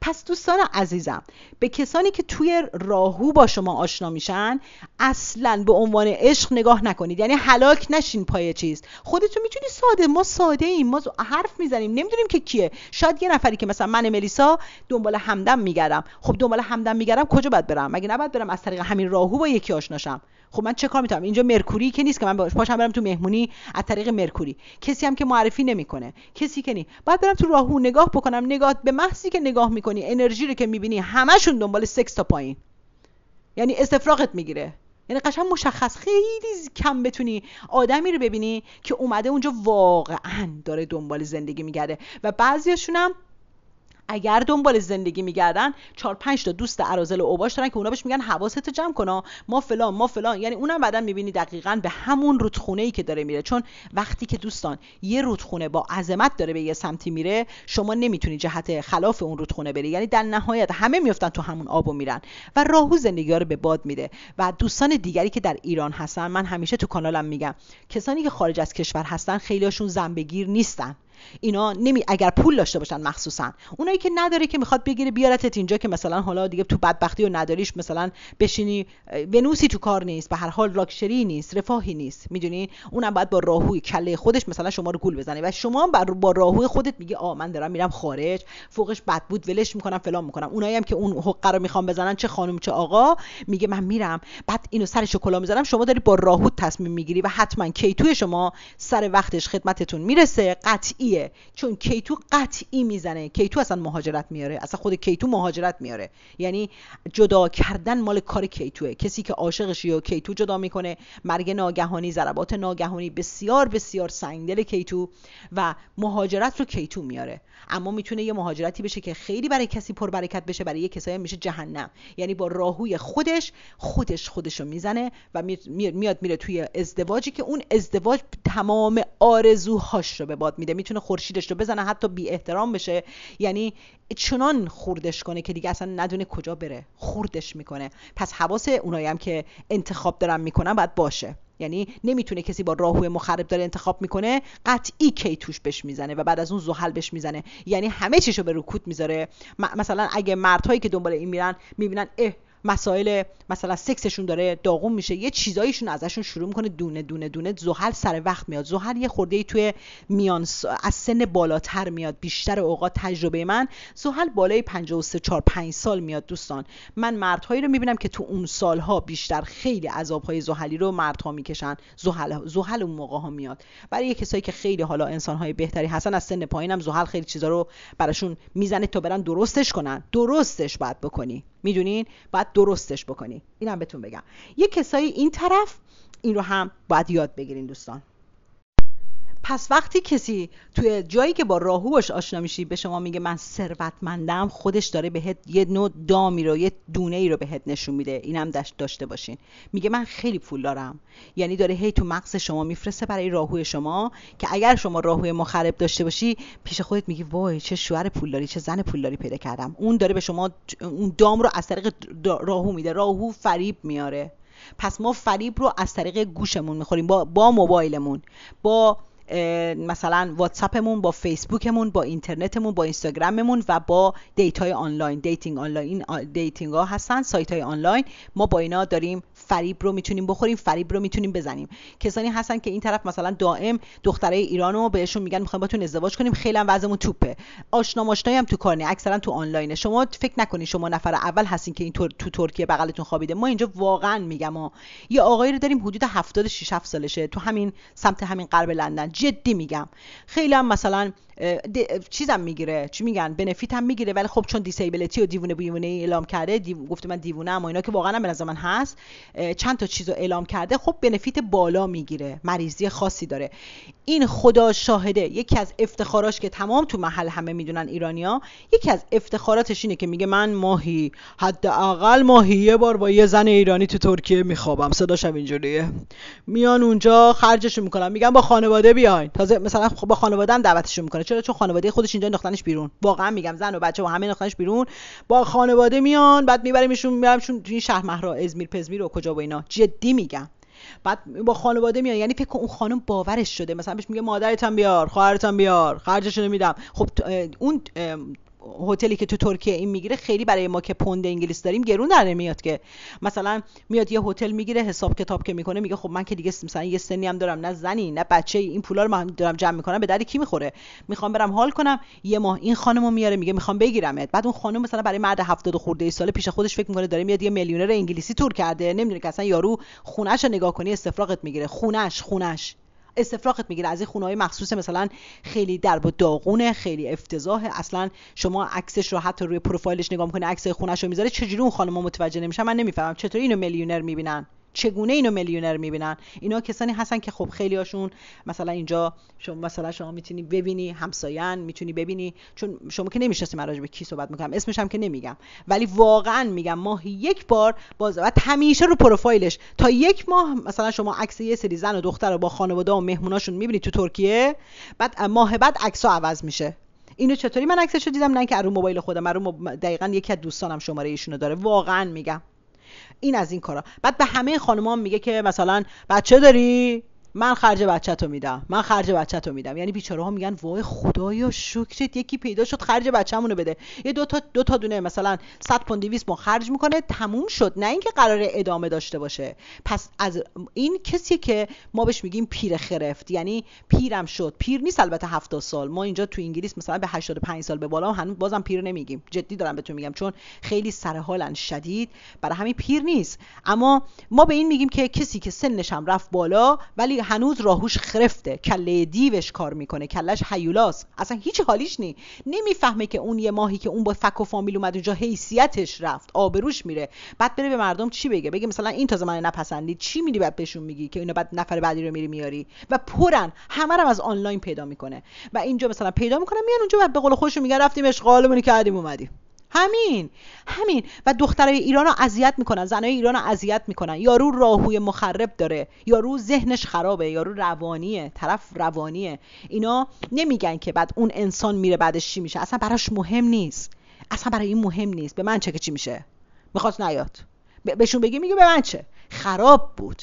خراب یعنی اولین چیزی که همه اینایی که پس فطرتن، یعنی نمیگن ما چقدر خودمون خرابیم، ما کله دیو تو کلمونه، ما سرمون مثلا مخمون راهوی مخرب داریم که خورشید که هیچی، نه مریخمون درست کار میکنه نه ماهمون هیچیمون درست نیست. نمیگن ما هیچیمون درست نیست، ما بی همه چیزیم، میگن اون خراب بود که اومد. پس بدونید که با کی حتی از این طرف مثلا به عشق این که میخوایم بریم خارج، وقتی شما به عشق خارج هستی از طریق راهو آشنا شدی، ذوق زده نشو، بگو وای دیگه مردی رو پیدا کردم، بعد که دیگه فقط این منو دید. از این خبران نیست. شما باید بدونی که کی نشسته پشت اون کامپیوتر، کدوم راهویی داره با شما صحبت میکنه. آیا راهوی یه آدمیه که درست داره زندگی میکنه یا یک کله پوکه دقیقاً کله دیوه و قراره از طریق اون راهو برای شما مثلا K2 رو فعال کنه، چیزی رو فعال کنه، تمام آرزوهات به باد بره. اینا هستن که داخل طبیعت. پس مسائل آنلاینتون یا هر وبسایتی که دیگه رفتین اونجاها عاشق نشین. جای عشق و عاشقی نیست. جای عشق و عاشقی جاییه که دو نفر در کنار هم قرار میگیرن و شروع میکنن برای همدیگه کاری رو انجام دادن. بعد یادتون نره کسانی که با افرادی که میرن و میان، مثلا من کسی رو میشناسم واقعا میگم، در حالی که به خانمی مثلا میگفته من فقط تو رو میخوام و میخوایم زندگی کنیم و ما فقط اینا، مثلا اولین قهر که گفته نه شرایط شما مساعد نیست، چون هیچ شرایطی بهش نداده، هیچ کاری، یعنی فقط میرفته خونه خانم میخورده میخوابیده، بعد جلوی دوستاش البته میگه من خرجشو میدم، من خرج، در حالی که دروغه. ایشون مثلا به محضی که قهر کرده بوده واقعا میگم میره ازدواجم میکنه با یکی دیگه توی کشور دیگه، یعنی از انگلیس میره یک کشور دیگه ازدواجم میکنه، یه ماه و نیمی هم با ازدواج اونجا میمونه، بعد اونجا یه قلم شنگی را میریزه، دوباره مجدد برمیگره مجدد سراغ این خانم، یعنی میره بعد از این خانم دوباره بهش میگه نمیخوام، میره با 5 نفر دیگه میخوابه، دوباره برمیگره میره سراغ این خانم. اینا راهوی مخربه. یعنی چی؟ یعنی افتادی توی چرخه، بعد فکر نکنید اینا ترک میکنن، اعتیاد داره به این کار. یعنی حالا ما میگیم مثلا کودک درون نمیدونم چی این یکی چی، شما فکر نکنی بعد میاد برای شما مثلا 100 تا مقاله بهت میده میگه من دارم رو خودم کار میکنم. به این راحتی نیست. کسی که راهوش به جایی وصل نیست به این راحتی نمیتونه خودشو تغییر بده. یعنی اگر میخواین امتحانشون کنید، مثلا 1 بار 2 بار 3 بار 5 بار، ولی اگر دیدی که 2 ساله 3 ساله طرف میره 3 ماه نیست 2 ماه نیست، بعد میگه داشتم کار میکردم سرمو با کار گرم کردم که تو رو فراموش کنم، دارن دروغ میگن. خب اصلا یک چنین چیزی نداریم. ببینید یادتون نره که مردی که زنی رو میخواد، مردها زن رو ولش کن، مردهایی که زنی رو میخوان، اگر شما بخوای تنها بمونی اینا میگن این الان کس دیگه میاد این مثلا گوهر منه، عشق منه، مال منه، اینو میبره. امکان نداره که اون مرد تحت هیچ شرایطی شما رو برای مدتی تنها بذاره. محال ممکنه. من دارم به شما واضح میگم اکثر کسانی که اینجا میگن وضع مالی هم دارن و اینا مال ازدواج نیستن، راه دورها رو انتخاب میکنن برای خوشگذرونی، برای اینکه چیزی رو پنهان کنن. اگه بایو هستن کسی نفهمه تو شهرشون، بگن دوست دختر داریم ولی مثلا باید مثلا 8 ساعت 10 ساعت درایو کنیم تا بهش برسیم، رانندگی کنیم تا بهش برسیم، اگه نه اون نمیتونه بیاد، اگه نه ما داریم براش میبریم. همه اینا راهویه دیگه. مدلای دیگه اینا که پس میرن برمیگردن راهوئه که هی انگار که استفراغ میکنه، استفراغ خودشو دوباره از اول چه کار میکنه؟ قورت میده. استفراغ میکنه قورت میده، استفراغ میکنه قورت میده. چیو؟ ما، خورشید، مریخ، 3 تا چیزو استفراغ میکنه قورت میده. اعتیاد سکسی داره به خاطر مریخ، ذهن میره برمیگرده، میره میاد، احترامتون رو نابود میکنه، دوباره از اول میاد بده احترام میده، دوباره احترامتو میگیره، دوباره میره. خورشید میشه احترام دیگه. ببین احترامتو قورت هی استفراغ میکنه هی قورت میده، همون استفراغو. اینو یاد بگیرین اینو یاد بگیرین. من خیلی دارم تلاش میکنم که راهو رو براتون خیلی خوشگل توضیح بدم. امیدوارم که اون دوستی که من نوشته حاشیه نگو، اینا رو حاشیه نیستن، اینا کل چیزایی که شما هیچ جای دنیا کسی بهت یاد نداده. محال ممکنه حتی یک برنامه تو کل جهان باشه این مدلی که من دارم به شما توضیح میدم. شک نکنید به حرف من. و راهو رو به همین که به شما گفتم، مثلا به شما بی احترامی میکنه، اولش میاد بده احترامی میده، یه قرب و صدقات. ملیسا خانم چقدر من فقط تو رو میخوام ملیسا خانم. خب بعد غرورتو خورد میکنه میره. دوباره بعد از یه مدتی که شما خورد شدی داری خوردهاتو جمع میکنی، مجدد میاد که دوباره رکب بزنه، دوباره میاد میگه ملیسا خانم خیلی دوستت دارم ملیسا خانم. پس شما میگه ها این دفعه دیگه فهمید، قدرمو فهمید. خب یه دفعه ناگهان دوباره خوردت میکنه، دوباره یعنی کاری میکنی که شما بهش بگی نمیخوام، نه اینکه فکر کنید اونا میگن نمیخوامتون. کاری میکنن، بلدن، اسکیلدن، مهارت دارن، میدونه که چی بگه تو میگی نه دیگه، مثل کف دستش میبینه اینقدر باهوشه، بلده. مثلا دوباره یه چیزی میگه شما میگی نه نه نه نه امکان نداره، بعد دوباره میذاره میره، دوباره شما خورد میشی، خورشیدتو میزنه، مجدد دوباره میاد. هی حالا هی برو، حالا هی بگرد تا یه جایی که نشه کاری کرد. من دیگه براتون توضیح دادم که بدونید اینا که ای میرن ای میان پشیمون نشدن. طرف استفراغ میکنه، یعنی شما داری در واقع مثل شما رو به این روز انداخته، حتی استفراغ میکنی قورت میدی، دوباره از اول استفراغ میکنی، دوباره از اول استفراغتو میخوری، استفراغ میکنی همون استفراغو میخوری. این میشه روابطی که راهو برای شما زده. یعنی میافتی توی دایره، حالا هی برو، حالا هی بگرد تا یه جایی که نشه کاری کرد. دوستان عزیزم، حتمی برنامه ها رو که این 94-5 تا که براتون درست کردم و خواهش میکنم با دقت گوش کنین. این راهو با یه بار گوش دادن حل نمیشه. برید بعدن دوباره از اول یه مدت دیگه که گذشت یه بار دیگه گوش بدین، بذارین طوری بشه که با تمام وجودتون آدما دارن با شما صحبت میکنن. مثلا من میگم دوستان نظر من اینه، در جا میگه که این داره از ژوپیترش ژوپیتر این داره با من حرف میزنه. اگر نظرمو دارم دروغ بهت میگم، یعنی مثلا دارم تو دلم شما رو مثلا میگم این خانم خرابه، دیدی مردا که اینطوری ان دیگه، این خانم خرابه، این یعنی چی؟ نظرش بعد بهش میگه عزیزم شما بهترین خانومی هستی که تا حالا دیدم. این داره با ژوپیتری که با راهو قاطیش کرده، با فریب داره با من صحبت میکنه و مرکوری مخرب داره، یعنی مرکوریش هم درست کار نمیکنه، یعنی از چند تا سیستم داره استفاده میکنه برای حیله‌گری. راهو اینم آخرین اینو اصلا نگفتم، خسیس‌ترین آدم‌های روی زمینتونه که دیدین. ما زن و مردهایی رو داریم که بسیار بسیار با شخصیت به نظر میان، وضع مالیشون توپ، خونه ها کاخ، اما گدان، خسیسن. خسیس یعنی کسی که قطعی 100% شک نداشته باشید به حرف من، راهوی مخرب داره. خسیس راهوی مخرب داره. چرا؟ چون راهو شدید مادیه، حرص و طمع میاره، حرص و طمع. و این خسیس ها یادتون نره فقط خسیس مالی نیستن، خسیس احساسی هم هستن. خسیس بخیله، نمیتونه به کسی ببخشه. راهوی مخرب داره، کلهش درست کار نمیکنه، کله دیو مونده، دسته بده دسته بگیر نداره، عدم تعادل داره. خیلیشون هم میبینی حتی بعضی وقتا اینا رو شما باشون صحبت هم میکنی میبینی مشکلات دستگاه گوارش شدید هم دارن. یعنی مثلا میتونن خیلی حالا مسائل، حالا من دیگه مثلا چیزم نه اینکه همه اینطوری باشن، ولی مشکلات دستگاه گوارش آنچنانی هم میتونن داشته باشن. چرا؟ چون ژوپیترش درست کار نمیکنه، ژوپیترش هم درست کار نمیکنه. زحل هم جلوشو زده باشه که مثلا میبینی از اینان که مثلا همش یکسره شبانه روز، مثلا بعضیاشون یوبوست هم دارن خیلیاشون، چون ژوپیترش زده میشه. چون آخرین کسی که چک اصلی رو میاد میزنه خود زحل دیگه. زحل وقتی چک میزنه خیلی کار انجام میده، یعنی سیلی که زحل تو صورتی کسی میزنه هیچ احد و ناسی از زیرش در نمیره. برنامه 94 منو برید گوش کنید که جلوی قاضی و ملق بازی زحل قاضیه و اونا ساعت اکثرا هم ساعت آخرین مدل دستشونه که من گفتم ساعت اینقدر مهمه و اصلا اینجوری نیست که شما فکر کنی یکی میلیاردر ساعت رولکس بسته با اون که ساعت مثلا 5 میلیونی بسته میتونه اون از این موفق تر باشه. نه، میتونه رولکسی بسته باشه که دقیقاً بر اساس ستاره شناسی درست نیست و اون دقیقاً یا بچهش مثلا مشکلات با بچه خودشون دارن، یا بچه هاشون به خاری افتادن، یا خودشون بچه هاشون رو از دست دادن، یا نمیدونم مثلا زن و شوهر رابطهشون خرابه، یا سالهای سالی که مثلا از نظر این جدا میخوابه اون جدا میخوابه، یا شوهرش داره دائم خیانت میکنه با زنای دیگه میره، یا خود زنه دائم داره خیانت میکنه. ببین یه آسایش رفاهی ازش گرفته شده ولی ساعت رولکس هم دستش پر از دایموند هم هست، یعنی دایموندش براش کار نمیکنه. چرا؟ چون علائم خاصی رو نداره. علائم خاص اگر نداشته باشه در به داغونن. و اینا آدم‌های بسیار خسیسی هم میتونن باشن. خسیسی ها همه راهوی مخرب دارن، طمعکارن، فقط میگه مال من، سود یه طرفه، همه چی مال من. برید ببینید.